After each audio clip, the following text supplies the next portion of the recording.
Başla. Hi everyone. Today we are going to present nonviolent communication.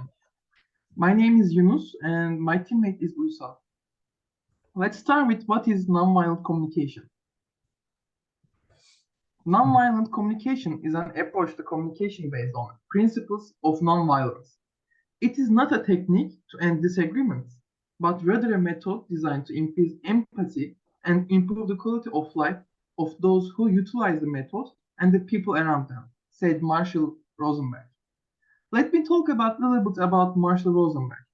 Marshall Rosenberg is the developer of the nonviolent communication, a process for supporting partnership and resolving conflict within people, in relationships, and in society.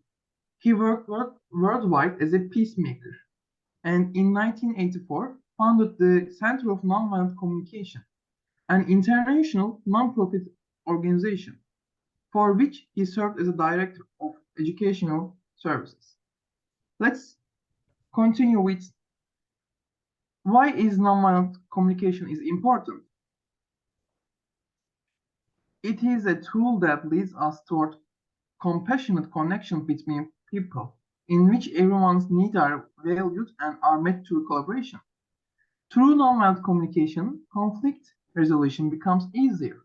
Avoiding simple disputes and resolving difficult ones are more effectively. Nonviolent communication is highly connected with emotional intelligence because it relies on people understanding their own emotions and motivations as well as understanding and empathizing with the needs of others. Next one, please. And we have key steps of nonviolent communication. There are 4 key steps of nonviolent communication. Firstly, observation. The purpose of naming observation is to build the common ground. If you manage to stick to pure observations, you are more likely to connect with another person without inviting them to defend or run away. When you talk about your interpretations and judgments, the other person might easily hear blame and criticism. That's what we want to avoid. Secondly, feelings. In the second step, we name the feelings that appear in us, our body, in connection to the described situation. Something has happened and we are starting to feel something. Why we feel exactly this and not something else arises from our unmet needs. The purpose of naming feelings is to get contact with the needs behind them. So thirdly, needs. Nonviolent communication puts a lot of focus on the needs. They are the center of interest and can be described as a life force or an inner energy that drives us. We want to establish contact with them when we empathize with others and ourselves. And final request. The purpose of the fourth step is to make it clear in which way you would like your needs to be met. You ask others to do something instead of hoping that they will find out on their own. And this way, you increase the chance that your needs will be fulfilled. You can ask others, but you can also ask yourself. So, can we move to the next one? Yeah. We are going to give examples for each steps. Observation. The judgment is every time I have an idea, you criticize it and don't want to agree to it. Observation. I suggested we spend this weekend in Prague and you said you would rather stay at home. Second example. Judgment. You are completely unreliable. You never keep your word. Observation. You said you were going to take out the rubbish last night and you haven't done it until now. Feelings. And interpretation, thoughts, and so-called false feelings. I feel that you don't care about me at all. I feel humiliated. I feel as if you think I'm stupid. I feel that I'm worthless. Feelings, I feel frustrated and lonely. I feel excited. I am irritated. Right now, Ünsal will continue with needs. Thank you very much, Yunus.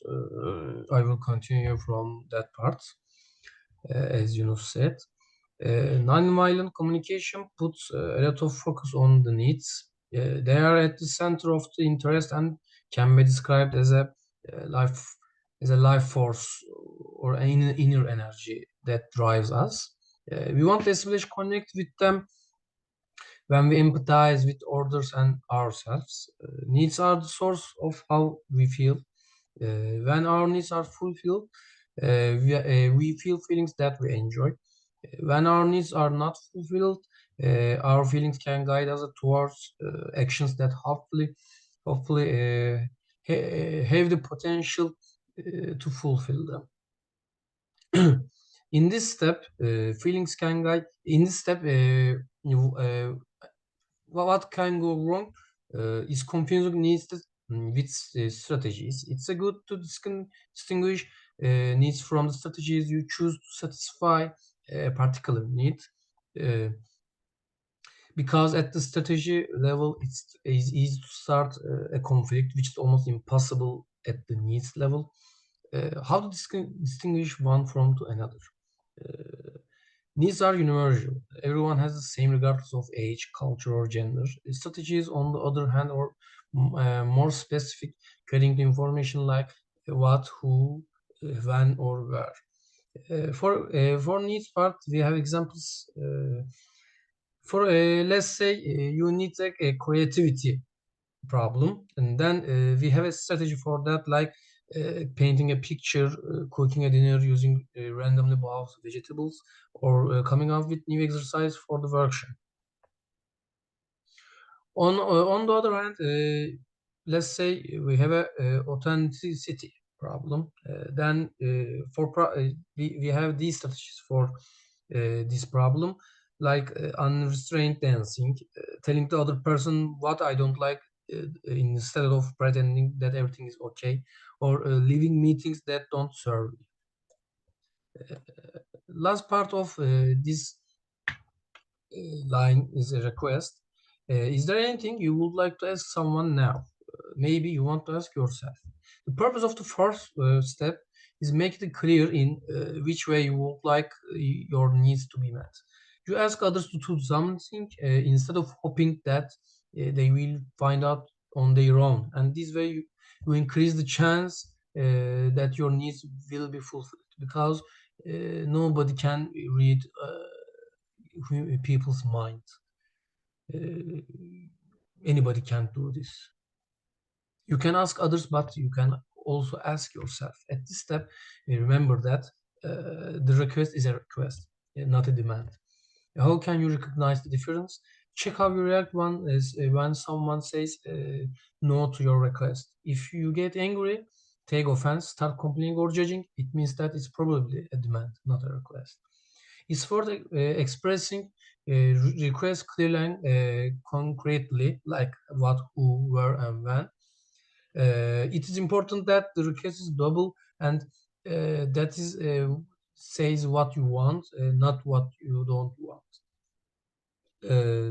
These are our request examples for several ways. Like a request that is work, can you respect me more? A request that says what you don't want, can you stop walking around the table?